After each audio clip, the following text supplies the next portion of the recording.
আমি একদম রেডি। কোথায় যাচ্ছি বলো তো? হ্যাঁ, আমাদের মেদিনীপুরে আজকে ফসিলস ব্যান্ড আসছে, আর ওটা আমার ভীষণই প্রিয়। তাই আজকে চললাম ব্যান্ডের গান শুনতে। যদিও আমার বর বলছিল ওগুলো সব বাচ্চাদের প্রোগ্রাম, সব স্কুল কলেজের ছেলেমেয়েরা যাবে, তবুও আমার কিন্তু খুব ভালো লাগে, তাই আমি চলে গিয়েছিলাম। রাস্তায় বেরিয়ে দেখি এত ভিড়, গাড়ি নিয়ে তো দূরের কথা, হেঁটে যাওয়াই খুব দুষ্কর। যাই হোক, কোনো রকমে ঠেলাঠেলি করে আমি গিয়ে পৌঁছলাম। মাঠ ভর্তি লোক।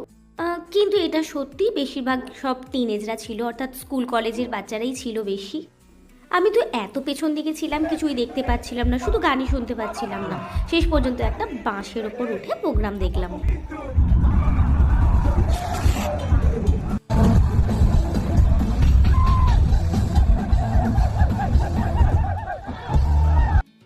প্রোগ্রামে যাওয়ার আগে আমি যতটাই আনন্দ করে গিয়েছিলাম, আসার পর কিন্তু মুডটা ততটাই অফ, কারণ শুধুমাত্র মিষ্টি কিনে ঘরে ফিরেছি।